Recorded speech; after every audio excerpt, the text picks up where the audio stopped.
In this episode of the Physical Education Podcast, I'm going to share with you literally, and I mean the word literally, the most important thing you need to understand if you're dealing with chronic pain or any kind of chronic health issue. So check it out.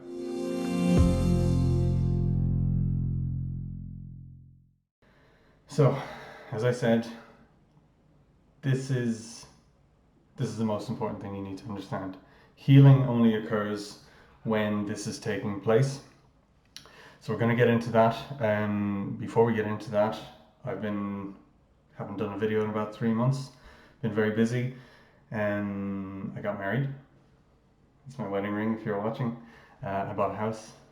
It's my new surroundings. So I've been very busy. So it's been a good time, in spite of everything else going on. And more relevant to you is that I'm working towards monetizing my content. It's just the way things are going with censorship, with being deplatformed. I mean, I haven't experienced any threat of that, but people I follow, people I respect have, and I just don't want my views, which are not popular views, to cost me my income and my reach to people. So I'm gradually working towards putting this content behind a paywall. There'll always be some sort of free content anyway, and it's not going to be exorbitant, but there is no hard date on that. It could be a couple of months, it could be 6 months, but I'll let you know in good time. So listen to these while you can. This is being recorded now in March of 2021. So if you're listening to this behind a paywall, then hey, it worked out for me.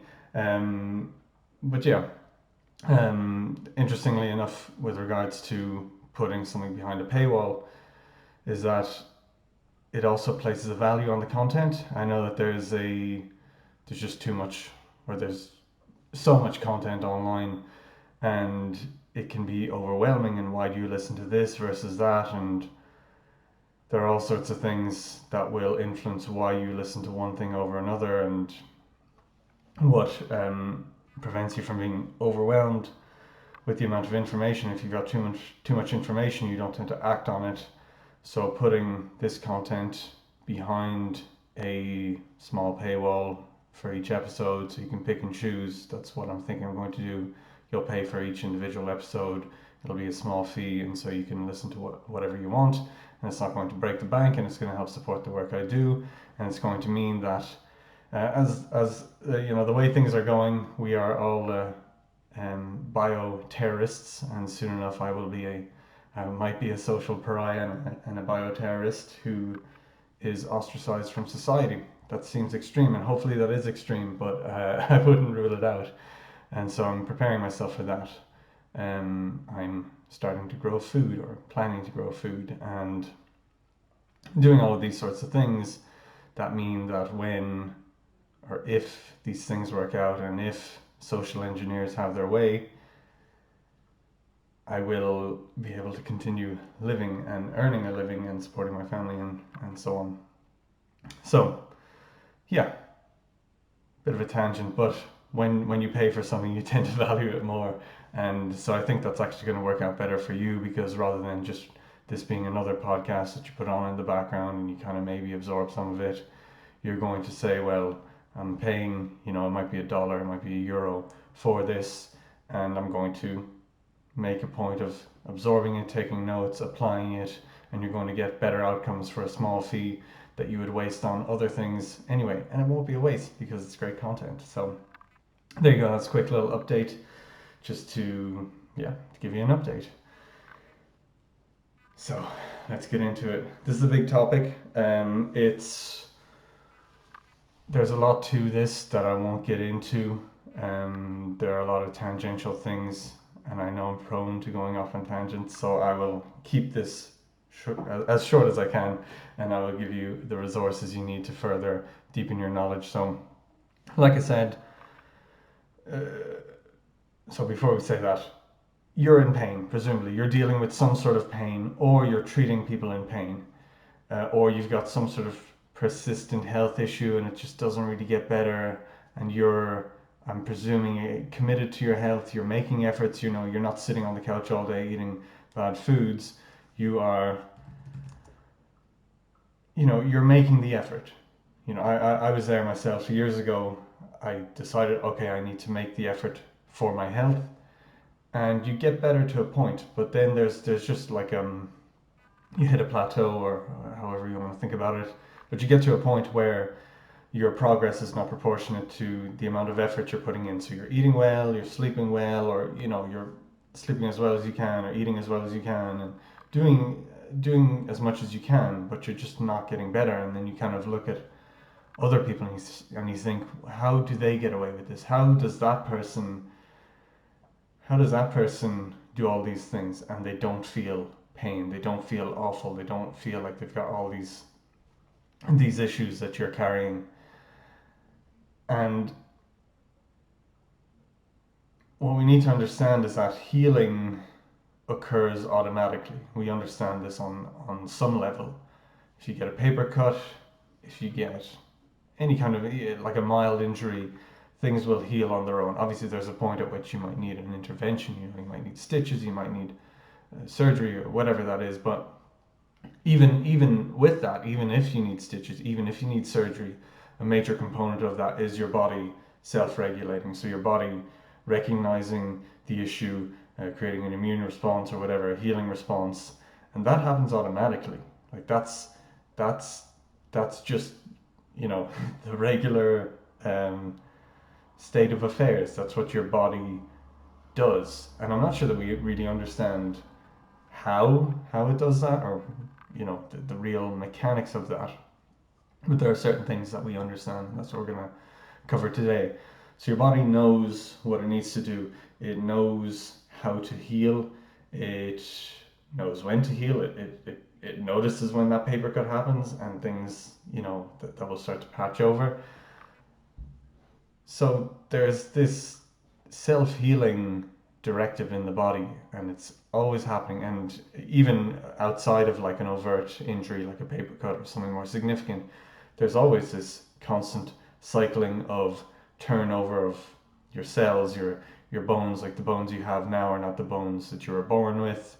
Obviously they are, but like it's been turned over, and it's new materials, and it's arguably a different bone from the bone that you had when you were first born, and not just because it's become bigger and fully grown, but because there's just that turnover. And I think a lot of this people understand to some extent, you know, even abstractly. Like you've heard the idea that, you know, your skin is not the same skin you had however many years ago, and things turn over at different rates. But long story short, we have the self-healing function, and it's just constantly going on, and there's always some degree of effort in that direction. So we understand that there's always some degree of that, some degree of self-healing, some degree of fixing, of turnover, to rebuild. The key is making sure that that function is as good as it can possibly be. So what happens with chronic pain, with any kind of chronic health issue, particularly ones that appear over time and that worsen over time, is that self-healing mechanism just becomes impaired. So you can kind of think of it as a sort of wear and tear, but basically your body loses that ability to heal. And again, that's sort of understood, you know, broadly speaking, we understand that, but it tends to be just dismissed as, well, you know, that's just aging. You know, you're just getting older, you're wearing down over time, and we have this sort of mechanistic view of the body, like it's a car, and you drive it so many times that eventually things break down, and it's just the way it is. And that doesn't really give you much power. It doesn't give you much influence, because that's all sort of. I mean, it's not good enough even in old age to just dismiss it as that. But if someone's 80 and they're getting old and things are a bit creaky and a bit sore, yeah, I guess you can say, well, you know, it's just old age. What are you going to do about it? And it's not that big of a deal if the 80-year-old person doesn't make this a major effort to improve their health, as long as they're happy with their life. But if you're 20 or whatever, that's somewhat subjective, it's down to you. But if you're, whatever your age, much younger, and you're diagnosed with something like arthritis, so I was about 23, and my knee just spontaneously tripled in size one day. It was a Wednesday, and I couldn't bend my knee. It was, well, no, it was kind of stuck in this bent position where I couldn't straighten it. Anyway, long story short, go to the doctor, and amongst this, I'd been dealing with, probably at that point since I was 9, some degree of musculoskeletal issue, and then other health issues. So that was sort of my life, but that was a pretty acute, significant episode of my knee just tripling in size, full of fluid. Go to the hospital, and they drain this yellow fluid out of the knee. And I'm wondering, well, what is this? Why has this happened? And they say, well, you've got arthritis, and that's that, and here's a prescription for medication, and that's just the way it is, and that's, like, I don't want to be cynical, but that's what you get from modern medicine for chronic health issues. It's certainly what I got. And this was in Ireland. You have access to healthcare. It's not like I had to pay tons of money for this to happen. It just, I show up and it's paid for by, I don't know, taxes, whatever. So it wasn't a matter of I wasn't willing to pay to find out what the issue was. It was, and I'm sure obviously if I wanted to pay someone, they could have given me a more elaborate answer and maybe more solutions. But the point is that this is considered acceptable. Well, you're 23-ish, spontaneous arthritis. Let's just drain your knee. Here's a prescription. And all I can assume from that is that, well, I guess I'm on that prescription forever, because they have no reason to believe that anything can be done other than managing the issue. So, yeah, so that's that. And then this kind of idea of, well, you just have wear and tear, and things just break down over time, and that's that, and you can't do anything about it because you are essentially a robot. It's not very empowering. And the good news is that it's not that simple. And that's good news, that it's more complicated because you have more options. You can actually do a lot to regulate your body's ability to heal. So at that moment in time, for me, I had an impaired ability to heal. That's a very umbrella way of looking at it. You can get into specifics, but my body was not healing properly. It wasn't functioning properly. And so let's look at solving how my body functions rather than adding these external things, be it a drug or be it a supplement, be it a natural supplement. That's the issue. I'll get into it a bit later, but how the whole alternative health world doesn't tend to think in the right way. It just thinks in the same way as the pharmaceutical world, but it gives you the, in air quotes, healthy alternative. So it's not much better in a lot of ways. So we understand that there is this self-healing mechanism that's constantly going on. And we need to think about this as very much in fundamentals. What is the most what is the tiniest unit of this that I can look at and that I can address and that will ripple out? So, like I said, a lot of treatments are focused on the surface, on the symptom, on what's, oh, you've got pain there, let's give you a painkiller. Bit of swelling there, let's just reduce the swelling, or let's just drain the swelling. Let's not ask why the swelling is there. Let's just drain that out or force it out or whatever. I always want to look at what is the fundamental process that we can influence at this very root level that will ripple out. That's why I go on and on and on and on about breathing, because breathing is that most vital function. And if you stop breathing, you can forget about everything else, because you'll die.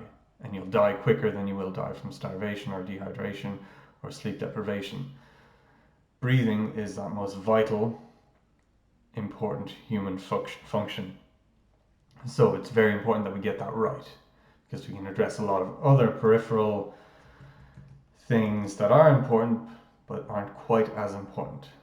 And so the point there would be like you could get the perfect diet, you get perfect sleep routine, perfect hydration, etc. But if you're breathing and you're hyperventilating like an idiot, mouth breathing and everything constantly, you're shooting yourself in the foot. You're setting yourself up for failure.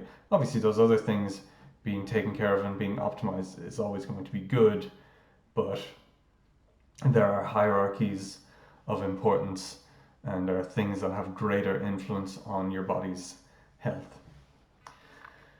So back to this idea of healing, and the kind of most fundamental, smallest part of the body that we can focus on and its function and optimizing its function are the cells.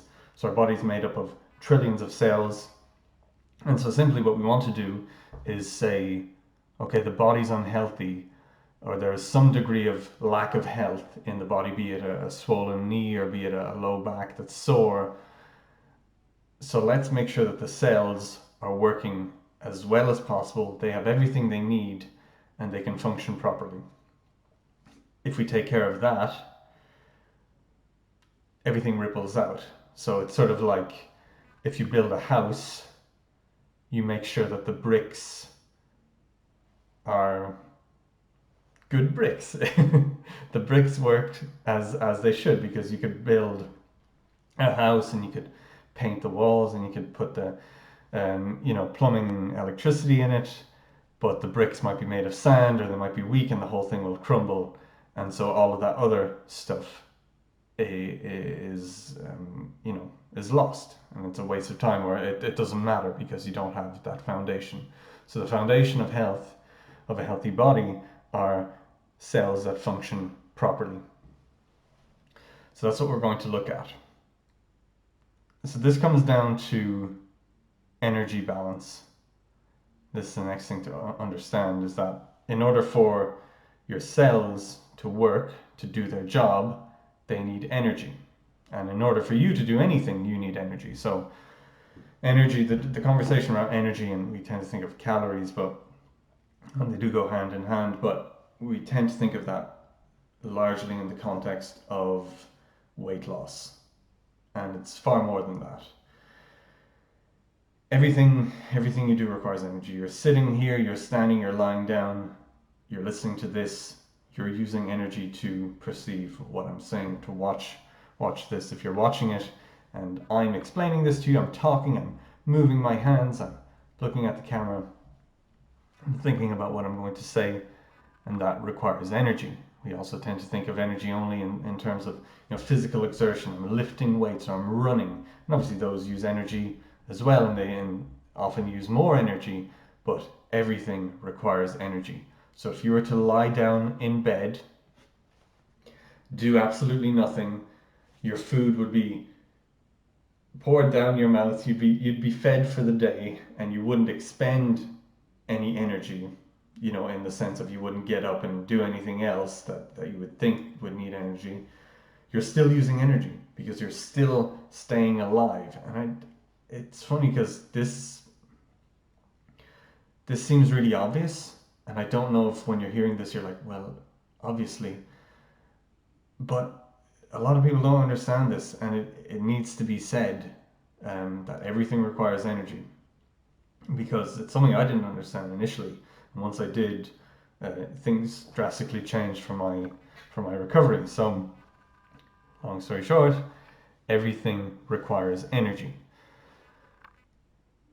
So that's the first thing we need to understand. Where do we get energy? Well, we get energy from our foods and from hydration, from drinks, from water, from juice, whatever. So there are two components. We can think of food as being fuel that goes into the body, but then it needs to be converted into energy.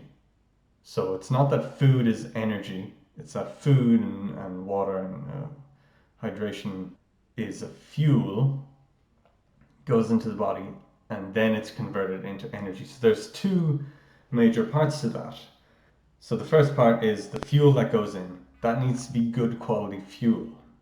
And that's the bit that we tend to understand. And that's probably what you're doing. So you're thinking, well, I'm doing that. I'm eating well, but I'm not getting better. So the fuel that's going in is good fuel. But like I said, the fuel needs to be converted into energy then. So we need the machinery to convert that into energy. And if that's not working well, you could be eating all the right foods, but it's not going to be converted into energy efficiently. And that's where I think a lot of people fall short because they don't really understand that. And also, a lot of what is considered healthy is actually not healthy. And it actually impairs your body's ability to use energy and to function properly. So the first step, like I said, is the fuel, is the food, it's what you consume. I won't get into that too much because I've covered that in other videos. So the foods we're eating, they need to be appropriate for us to convert into energy. So some of that is going to be obvious. Chocolate cake is not going to be as good as fruit or whatever because it's got all sorts of other things that aren't good for us. And we understand that, and like I said, I'll go into more detail in another episode. Now, just to further drive home this point, because I think it does need to be driven home, because there's this whole movement of it's all about calories. You just need to worry about calories. If you have the right amount of calories, it's going to work out. And that sort of kind of works for body composition. And I think it's only going to work for a while because if you're eating really badly but the calories are just right, eventually you will have issues because you'll have knock-on effects from the unhealthy foods that impair your ability to produce energy. So even though the calories are just right, there are other things in foods more than calories. Foods are more than calories that will impair that. So it bears saying, and the analogy I use is that a car, for example, if you put the right type of fuel into the car, it will work and you can have a brand new, perfect car. But if you put the wrong type of fuel in, it's not going to work and it might even damage it. So you could have an electric car, you could have a petrol, diesel, you could have an alcohol car from back in the day. Apparently that was a thing. But the point is, you've got different types of machinery and you've got the appropriate fuel for that vehicle. And diesel would have a lot of calories in it, but it's not going to do much good to your body. And similarly, alcohol has a lot of calories in it, but it's not that good for you. And so you can put it in your body and it will provide some amount of energy because there are calories there and there are things that you can digest, but it's also going to create damage. So the equal amount of calories from alcohol versus fruit juice are going to have different effects. Now, like I said, everything has a cost. And I think a lot of people underestimate the cost of living, the cost of running your body. You'll often hear there's a book about eating an 800 calorie diet and how this is amazing for reversing diabetes. And that's crazy. I'm pretty sure that's less than you would have gotten in a Nazi concentration camp. You'd be better fed there. Obviously, other things would be bad, but it's it's an absolutely ridiculously low amount of calories to be getting. But that's considered normal. Not normal. It's considered towards the more extreme side of things. But this is a popular series of books. I think Dr. Michael Mosley wrote these books, and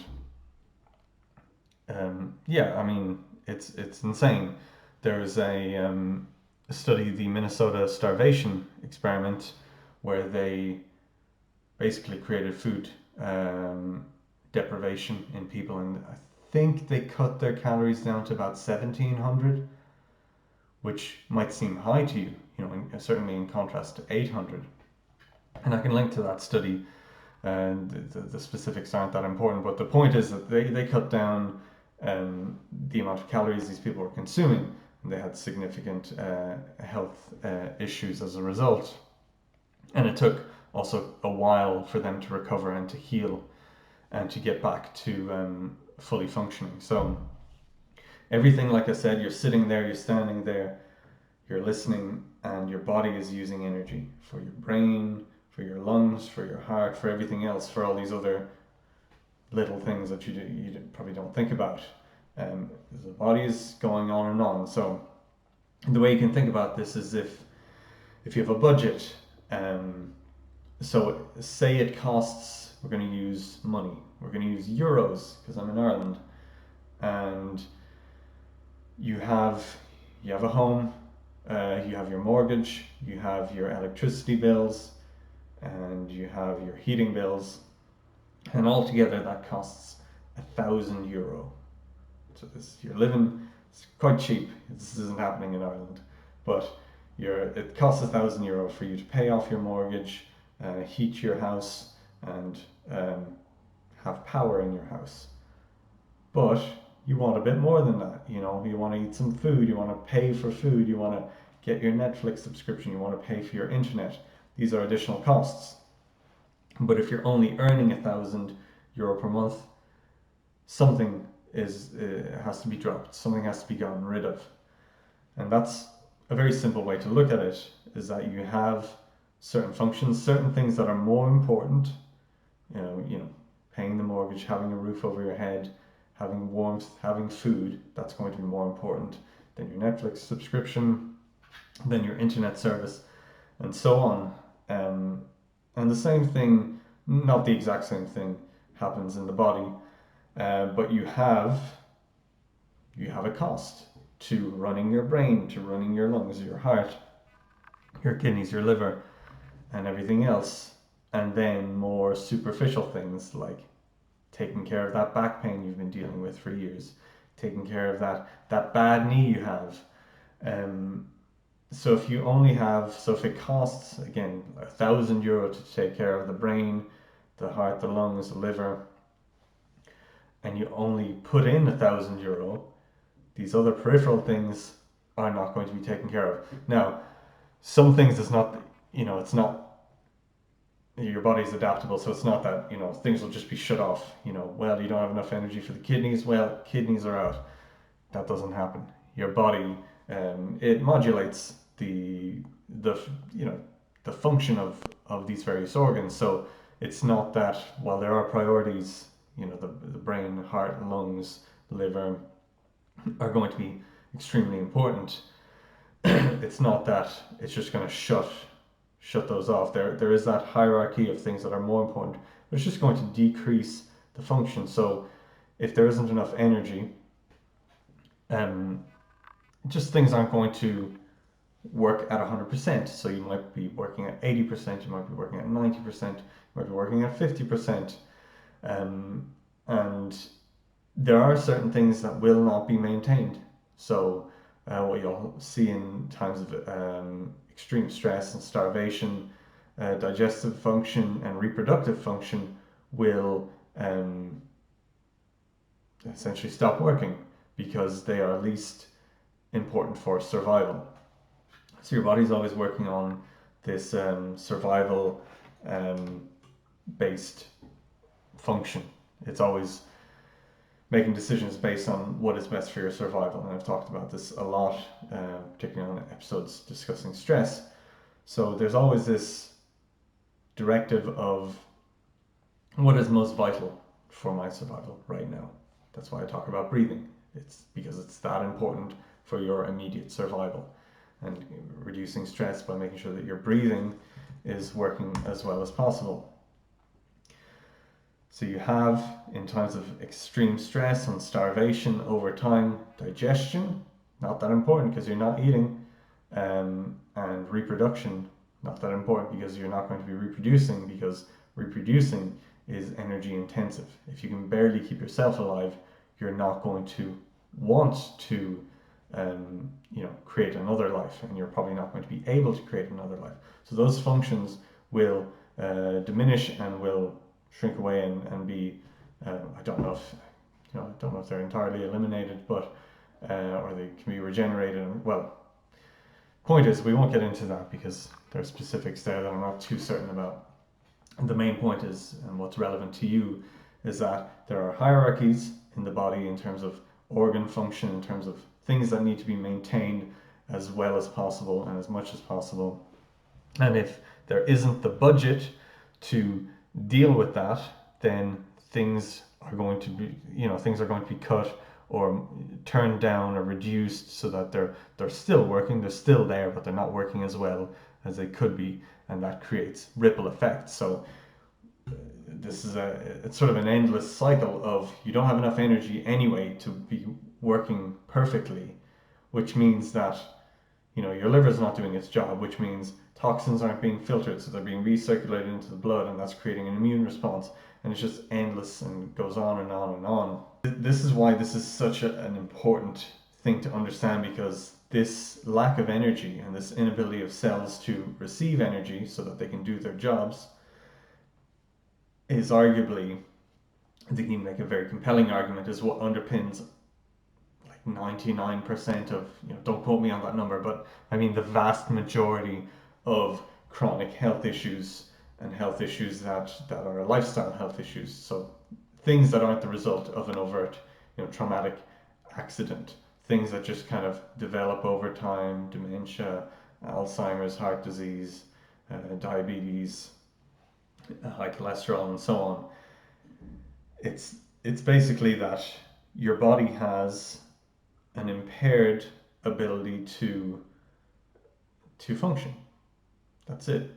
You're not providing sufficient energy, and or it'll be one of the two, usually both. You're not providing sufficient energy or appropriate energy, and your body, because of the stress it's experienced, has an inability to properly convert that fuel into energy. So I said energy before. You're not getting enough fuel, and that's not being efficiently converted into energy. So you've got issues at two ends of that. And what happens is, this is the point I would make, is that, and why we really need to focus on this, is that that's the fundamental issue, and it occurs on some level in your body, and it ripples out. So you have that fundamental issue, and then you have your individual circumstances, your past history, the environment that you live in, and that dysfunction in your body, that basic dysfunction in your body, that inability to properly heal and recover, just ripples out over time. So maybe you have a history of trauma or abuse in your family, so that develops into depression, anxiety, more of a mental health issue, or you have issues around body image and food and other traumas, and that ripples out into obesity. And that's where it gets complicated, but that's where you are best situated to understand this, is understanding your story, understanding who you are, what you've been through, and how that has shaped your life. Because you start with this fundamental thing of the body's just not healing properly. It's just not getting what it needs, or it's not able to use what it has to recover, to deal with what life is throwing at it. So you start with that basic problem, and it ripples out. And what you end up with is one person has depression, one person has heart disease, one person has obesity, one person has joint pain, but it's all the same basic issue. And medicine and most of medicine, the standard approach and alternative health, is largely focused on that end point. So like I said, you have this central starting point of just a basic dysfunction in the body, and they're focused on where it ripples out. So there's on one side, to the far ends of that, you have someone with obesity, and on the other end you might have someone who's got anorexia, and they've got mostly mental health issues. And you kind of think of them as being these polar opposite issues that need to be treated in polar opposite ways, but they begin, or they're underpinned by one, fundamental issue, which is a body that has the inability to, it either has insufficient fuel, and then the inability to use that fuel to correct things. And that's the fundamental issue that we need to address and that we need to understand, because you can do this stuff all day. You can treat these issues at their end point on that surface level. You say, well, you're obese, well, we're going to cut down your calories. But the thing is that even if you, like, the reason you get to that point of obesity is because the body is getting energy that it's not able to use it as fuel, so it's storing it. And so cutting that down isn't correcting that, it's simply sort of depriving. So you have now a body that can't use fuel properly, and now it's getting even less fuel. And in fairness, you will likely get the result of some degree of weight loss, but it's not going to be weight loss in a healthy manner. It's going to be weight loss more so as a result of starvation, rather than a body working healthily, using what it needs and burning off what it doesn't need because it feels safe. And that's a vastly different course of treatment and a vastly different way of thinking about things. And again, Jay Feldman does a great job of explaining the flaws with the calories in versus calories out idea, which sort of underpins a lot of how we view weight issues. We say, you see someone who's overweight and you think, well, just eat less, move more, eat less, move more. And like, there's a degree of truth to it. I'm not going to claim there isn't, but it's so much more complex than that. And it's, thinking of it in that way is this very surface level way of thinking about it. And there are far deeper things that need to be addressed. And those far deeper things happen to be the same things that we have to deal with all of these other health issues. So if you're in chronic pain, if you've got autoimmune issues, mental health issues, we need to address things at this deeper level. The next kind of analogy that I want to use is, so you have a certain amount of energy and it's not enough. So what does your body do? It's going to start to convert fat stores and its own tissues in order to get energy. So it's a great thing about the body, but it's sort of a double-edged sword, because if you take a car, for example, if it runs out of fuel, it's just going to stop. It's not going to continue to work unless you put more fuel in it. With the human body, technically that will happen. You'll die. You can die of starvation.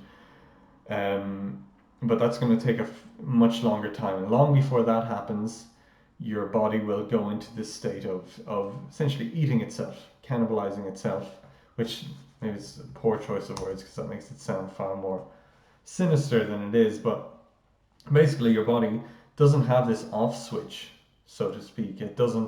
It's constantly working. Like I said, it's constantly going and it's constantly working and dealing with whatever it has to deal with. So you don't have this option of switching things off. Like I said, things are turned down, or you get a decreased function, decreased output from certain organs, and over time certain things like digestion, reproduction will be lost or sort of switched off. But there isn't this kind of on and off switch kind of thing where you can be like, okay, we've maxed out on the energy, let's just turn off the lights in all of these parts of the body. What will happen, because your body is constantly focused on survival, and that's that sort of prime directive, is we need to ensure survival at all costs. What will happen then is, well, you've run out of energy, well, let's just convert fat stores, stored energy in the muscles, glycogen in the muscles, protein. Let's convert stored energy in the body to use as energy. And that's brilliant. That's a great adaptive capacity that the body has, and that's sort of fine on the surface. The issue is when this happens chronically. Um, what you have this persistently elevated level of stress hormone. So when the body runs out of the stored energy of its you can think of your liver as like a battery pack, and it has glycogen in it, and that's your energy pack. And once that runs out, your body will release stress hormones in order to convert fat stores and muscle tissue into energy. And this is often used as this. The point is made that this is brilliant. Look at the body's ability to do that, and you don't actually need sugar. You don't need glycogen because your body can convert fat and muscle into glycogen, and it's I the point is that that's a backup system. It's not an ideal way to get energy.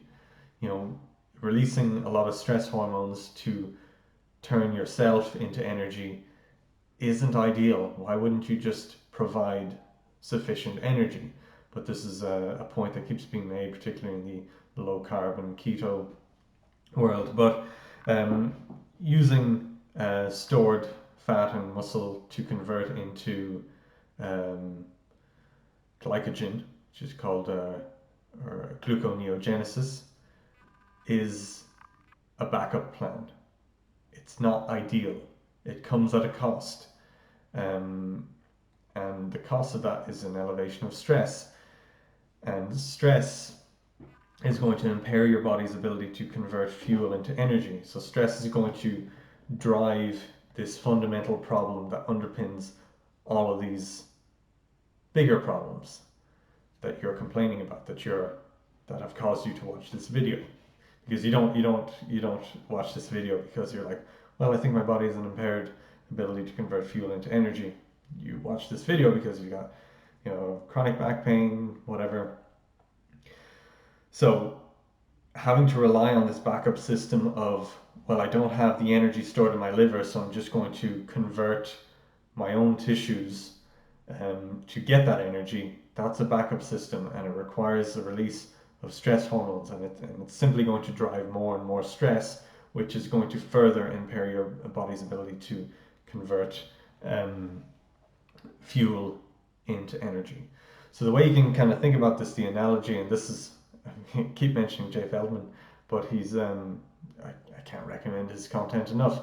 He's got a great way of explaining this concept. And the analogy he uses roughly is, you have a house and your fire is burning, and the fire is what's heating up the house. And you have wood that you put in the fire. So your fuel is your wood, and you put it in, and that's fine.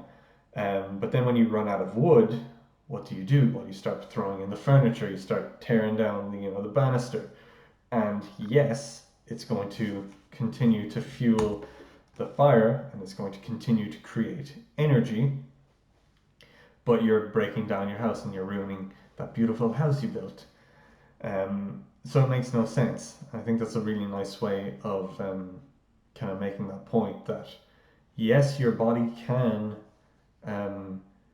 yes, it can start to use its own stores of energy when it runs out of its ideal source of energy, which is your stored liver glycogen, which you can think of as your battery pack.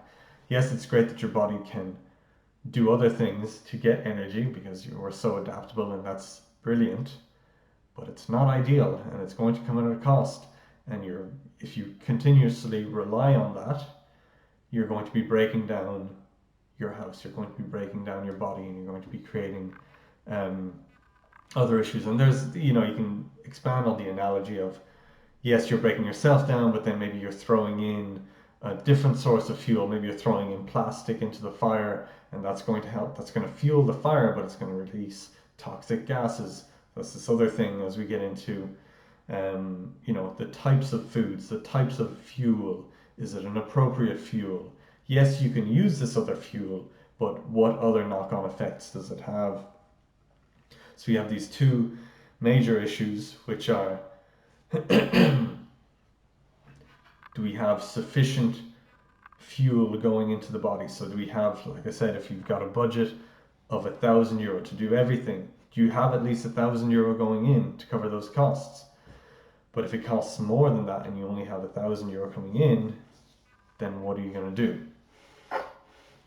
You're going to have issues. You're going to have to pick and choose, and certain bodily functions are going to be impaired, and that is going to ripple out over time. If your liver function isn't great, that means that your liver is going to be unable to deal with what's called endotoxin, and you might have elevated endotoxin because your digestion isn't working that well because you've got impaired energy.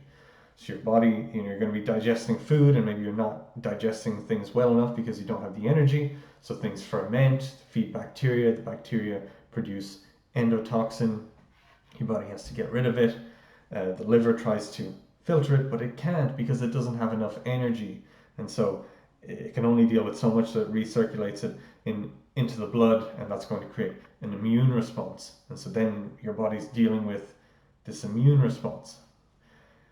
And it goes on and on and on and on and on. So the point is that, like I said, you have this fundamental issue that underpins most of these health issues, and we need to address that, because we can get, you could then say, well, I'll do a liver cleanse, and then I'll take some aloe vera juice, and then I'll take an anti-inflammatory, but you're not addressing the issue. You're looking at these separate symptoms, and you kind of put this, if you're dealing with these three kind of distinct issues, the liver issue, the digestive issue, the autoimmune response to endotoxin, you're kind of thinking that you've got three separate issues. And it's a point I made. I had an Instagram post a while back, and the point was that you're focused on the back pain, and you're ignoring these other things that you might be dealing with. Maybe you've got poor sleep, maybe you've got anxiety, maybe you've got these other things, and you'll tend to be like, well, that's a different thing, that's anxiety. What's that got to do with back pain? But well, what it's got to do with back pain is that the anxiety is happening in your body, and the back pain is happening in your body, and your body functions with all the same, the cells make up your body and how the cells function. And I don't know, hopefully this is beginning to kind of make sense, but there's always this ripple effect. You can't have these things happen in isolation, because the only separation occurs in the body through, the separation that we create. When you go in, like someone decided that this was the heart, and I'm not saying it's not the heart, but they said, well, this is the heart and this is its own thing, and the things around it, well, they're their own thing. And so when we create these definitions, and a knock-on effect is that it gives this impression that they are entirely separate. And then what you do have in medicine is, the way you reach the pinnacle in medicine, what you want to do is you always want to specialize further and further. So you want to know more and more about less and less. So you want to be, the way you become the best doctor possible, arguably, people will say different things, but the way the system is set up is that if you're thinking about your career and you're medically trained, the best way to have a good career, so to have good money, good hours, good, less oversight, more freedom, is to become a specialist in something. You don't want to be the person who's doing back-to-back, night shifts at the ER. I mean, maybe you do, but like in the sense of, if you want good money, freedom, good work-life balance, and that kind of thing, you generally want to go further and further towards specialization. So there is that natural incentive to reduce things to, well, this is the digestive system, and I'm an expert in that. Well, I'm actually an expert in this portion of the digestive system, and you can pay me more money because I know a little bit more about this smaller portion of the body. And again, I'm always going to be a bit cynical about this because of my experiences, but that's sort of the reality. That's the system that we're dealing with, and it has consequences with regards to how we think about our health and how we diagnose ourselves. You know, when you're dealing with your back pain, like I said, you'll be like, well, that's anxiety, that's a separate thing, and yeah, I've got a bad diet, but that's nothing to do with my back pain, because how could diet affect my back? You know, apart from the fact that your body's constantly turning over and rebuilding its physical structure, and in order to do that, it requires the physical building blocks from the food you eat. And maybe if you eat crap food, then maybe you see where I'm going. Maybe your back is in bits because you're eating crap food. Maybe, maybe not. But that's the point. Maybe. So that's sort of it. Let me check my notes. Yeah, I think that's everything I want to cover. I will kind of, address the, well, what do you do now? What do I do now? And maybe I should put in a bit some further detail into your body's. So we had those two steps. You have the fuel that goes into the body, but then we have that in between bit where the fuel is converted to energy. And in this, I use an illustration that you can see if you're watching this. I'd encourage, well, it's not that important that you watch this. Hopefully, I'm describing this well enough with my words. But you have this kind of interim section, which I've titled digestion. It's more than digestion, but for the sake of simplicity, we'll say digestion, which is the breaking down of the fuel and converted into energy. So those are those two steps. So you might be eating perfectly, you might be nourishing your body in the perfect way, but if that digestive phase or that converting phase, because like I said, it's more than just the digestive system that does this, but that converting phase might be impaired. So you might be putting in perfect fuel sources, but they're not being converted into energy. So I've sort of talked about this in the past, and basically what disrupts your ability to convert fuel into energy is stress. So when you're stressed, any kind of stress will impair that ability to convert fuel into energy. So that means everything you experienced in your lifetime is creating some level of stress. Maybe it's stress that you can manage, but we all have some degree of stress that we can't manage, and that impairs our body's ability to break down fuel and foods and convert it into energy. And the other thing is that this can be the result of a lack of energy. So it takes energy to convert fuel into energy. So if you're constantly working off this deficit of energy, you're setting yourself up for failure, because you're constantly going to be lacking the energy that you need to convert the fuel into energy. And yeah, it sort of seems like this endless thing. And it really kind of drives home the point that all of this is continuously happening, your body's continuously working, and all these things are connected, and you need energy to produce energy, you need energy to break down fuel and convert it to energy. And if you don't have enough energy, you're going to drive the problem, because you don't have energy, and so you're not able to, even if you're providing fuel, you're not able to convert that fuel into energy, so you end up with less energy. And you worsen the problem. So there's that, and then there's the simple kind of the wear and tear aspect of it, and that will come from more so the foods that you're eating and the reactions they create in your body. So you can eat foods that are essentially damaging to your body. So we can kind of think of this interim phase of fuel being converted into energy, that middle phase. That's, the machinery of the body converts the fuel into energy. Now, if the machinery is damaged in some way, that's going to be less able to do that. So it's the same thing with a car. You can put the right fuel in and the car can look good. Maybe, I don't know how cars work, but some part of the engine is damaged because of whatever.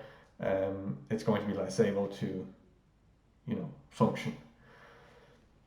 So the foods we eat can impair that ability to convert fuel into energy. I guess I'll talk briefly about that.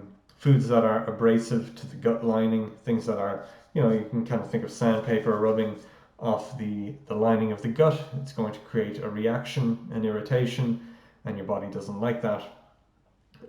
It's also foods that can feed bad bacteria. So bad bacteria are bad, it's in the name, and when they feed off things that are fermenting in your gut, that's going to create harmful byproducts, namely endotoxin, which I talked about before, and your body is going to want to get rid of that.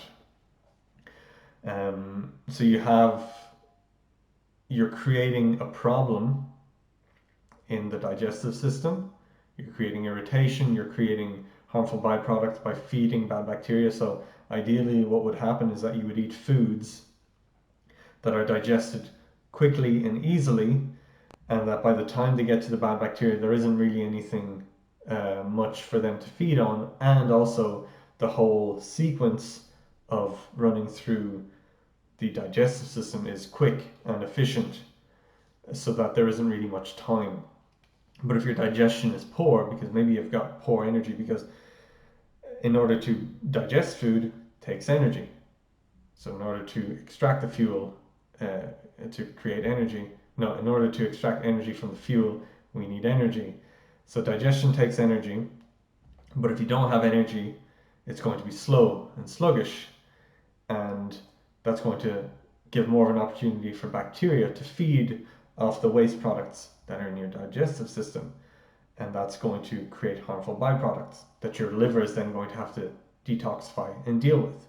But since you're already impaired in energy, then maybe your liver isn't working that well, and so now it's not able to deal with these toxins as well as it should be, and the cascade of consequences goes on and on. So you want digestion to occur efficiently and quickly. So that means you eat a food, you get everything you need from it quickly, and it's gotten rid of in a healthy way, not in an explosive, fast way. But so you get what I mean. You want the food to come out the way it's supposed to come out, and you want to have extracted everything that you needed from there. So you can begin to look at things like your digestion, what's coming out the other end, how it's coming out, is there much effort, are there large gaps between when you're eating and when you're going to the bathroom, how often are you going to the bathroom? That's going to be dependent on how often you eat, but ideally if you're eating frequently enough, you want several bowel movements in a day, because that's your digestive system working well.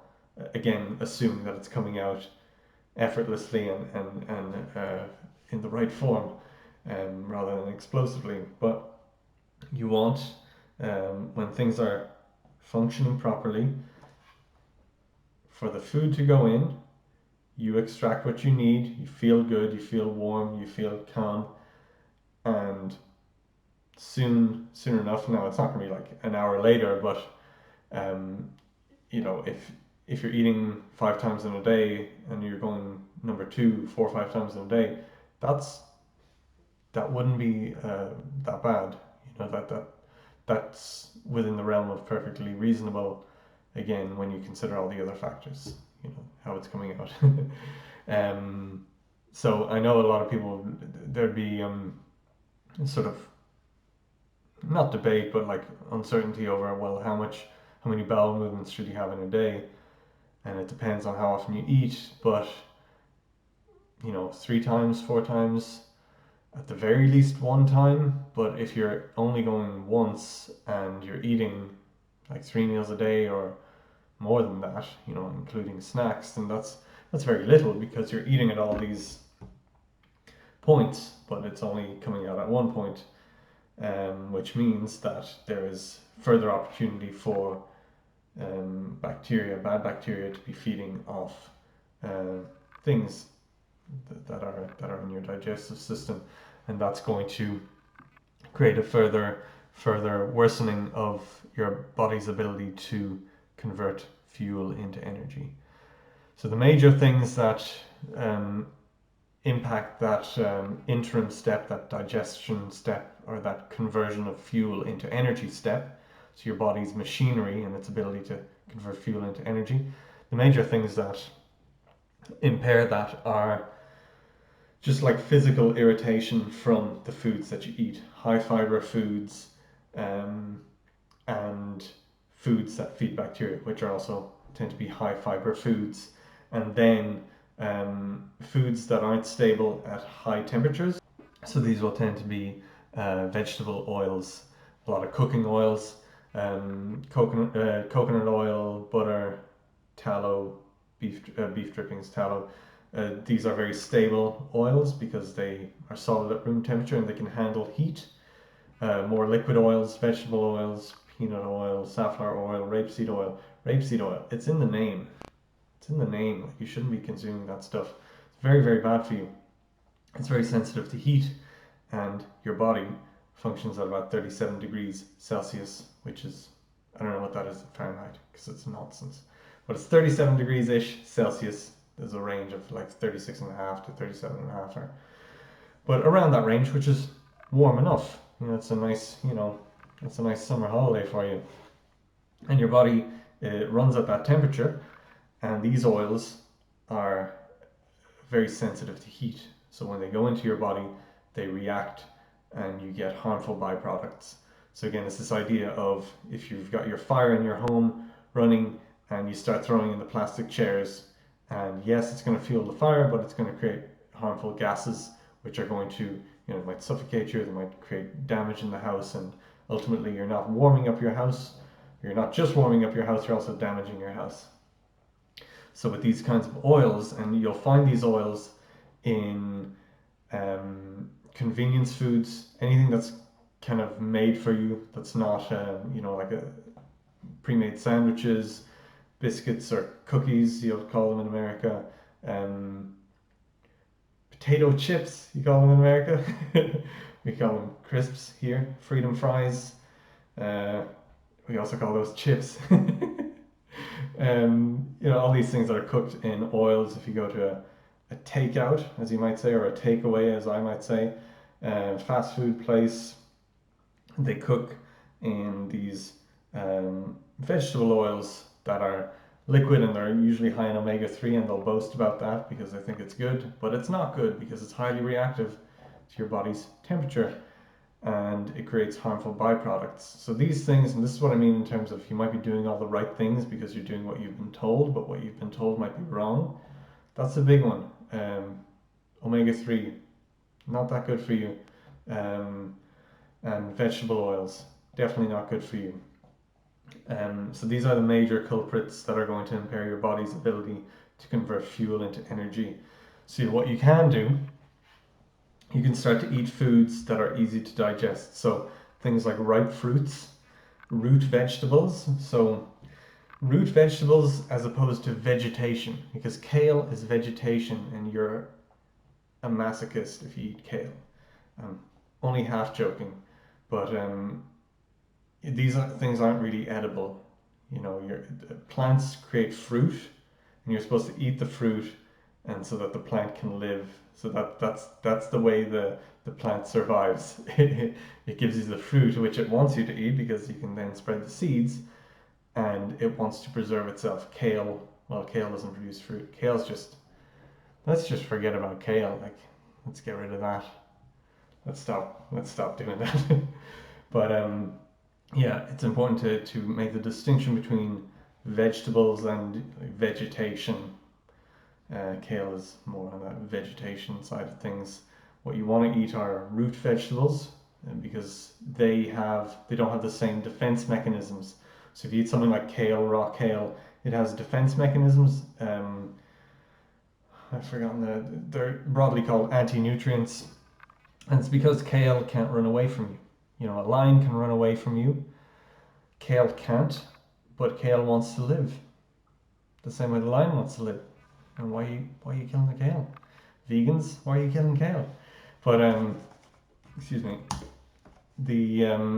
the kale needs a defense mechanism because it can't run away. So what it does to protect itself, it secretes anti-nutrients, and their specific function is to prevent you from extracting energy from them.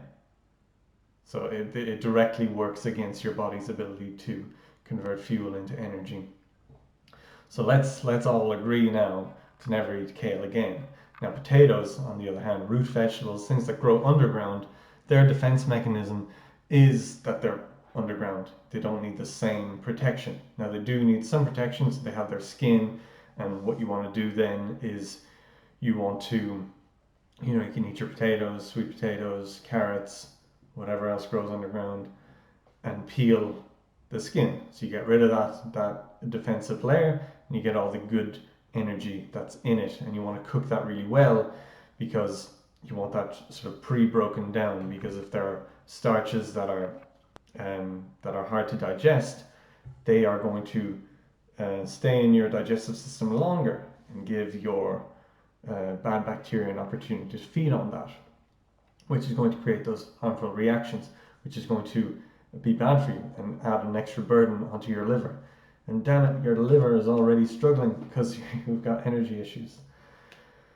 So, things you want to eat: ripe fruits. Don't eat the seeds. You can peel them as well, because, well, not necessarily, but you want to eat fruits that are ripe, that are sweet. And it's all kind of intuitive. Like plants will give you the signal for when the fruit is ripe and ready to be eaten, because the plant wants you to eat the fruit, because that's its way of spreading the seed, which is how the plant propagates. So the tomato is green until it's ready. The banana is green until it's ready. And it's not about green, but the point is we know that there is a distinction between a ripe fruit and an unripe fruit. So you want to eat fruit that is ripe. The other giveaway of fruit being ripe is that it's sweet. Sweet is the energy, because you need sugar, you need energy. Sugar is pretty good for you. It's a very benign, healthy fuel if your body knows how to use it. And the issue is that a lot of people's bodies don't know how to convert fuel into energy efficiently, so they can have problems with sugar. But the problem isn't the sugar, it's your damn body.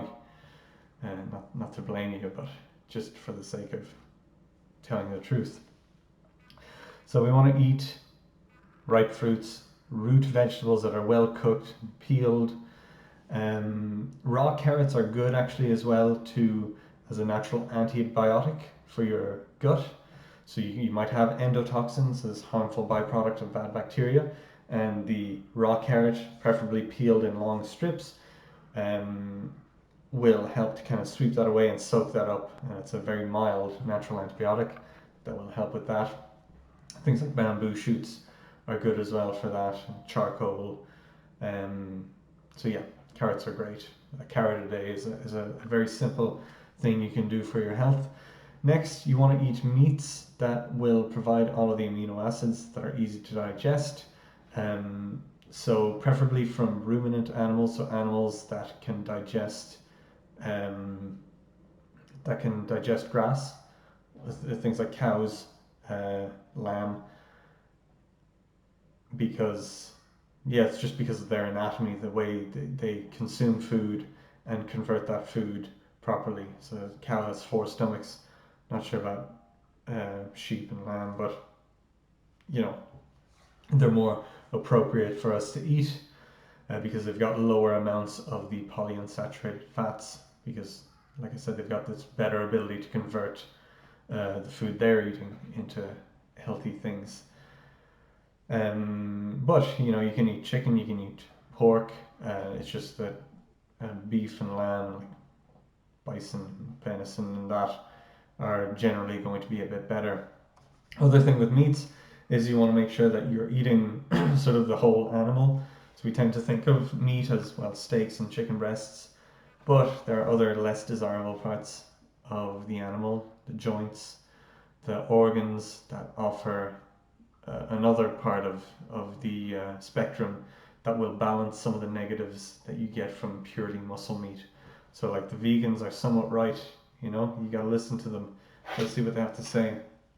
There are certain bad elements to meat, but those elements are balanced out if you eat the whole animal. So if you're constantly just eating steaks or chicken breasts, you're getting a high elevation of certain amino acids, so certain proteins that are in there, um, and not enough of the others. And these ones are harmful, but if you get the other ones, if you get the full spectrum, they balance out and they negate the harmful ones.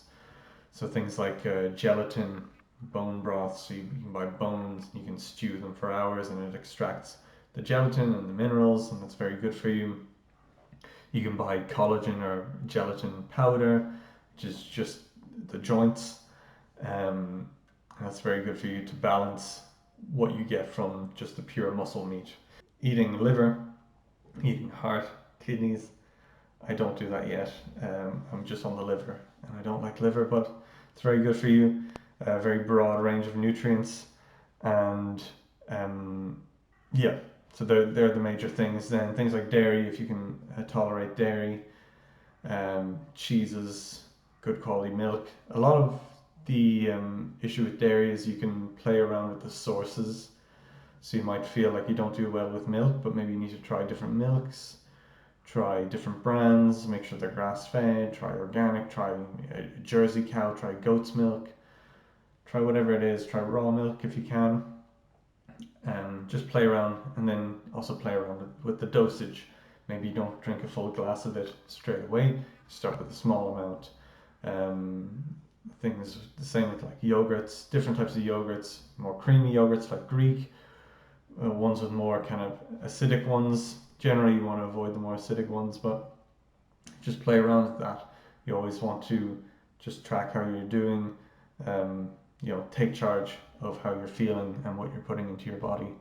But these foods are going to be very easy to digest. So what they're doing is they're very high in, they're high sources of energy that it's easy for your body to extract that energy. Good sources of fuel that your body can easily convert into energy. Versus other foods, things like kale, it takes a lot of effort to digest kale. Kale is going to work against you to prevent you from digesting it, and there's nothing in kale. Like there's no energy in kale, or there's like next to no energy in kale. And yes, there are minerals, but you can get those minerals from other sources that aren't fighting against you. They're not trying to get you. So roots, well cooked, peeled, ripe fruits, ruminant meats, preferably well cooked, the whole animal, joints, organs, as well as muscle meats, dairy, if you can tolerate it, good quality cheeses, and they should kind of be the staples of your diet if we want to address this kind of this energy balance issue, which underpins pretty much all chronic health issues, and that is the ability of your body to convert fuel into energy so that it can take care of itself, because you're not getting better because your body has lost the ability to take care of itself. So let's restore the body's ability to take care of itself by giving it the resources it needs, giving it the healing it needs, so that the machinery that converts fuel into energy can repair and heal, and that some of that can just take time. But yeah, let's focus on that. Let's treat the problem at the root rather than doing peripheral surface level things like giving an anti-inflammatory or a natural anti-inflammatory. It's not working, which I presume is why you're watching this. So there you go. Let me know what you think. I've included lots of resources in the show notes, primarily Jay Feldman's website, his podcast. I mean, he's got tons of information on this. So if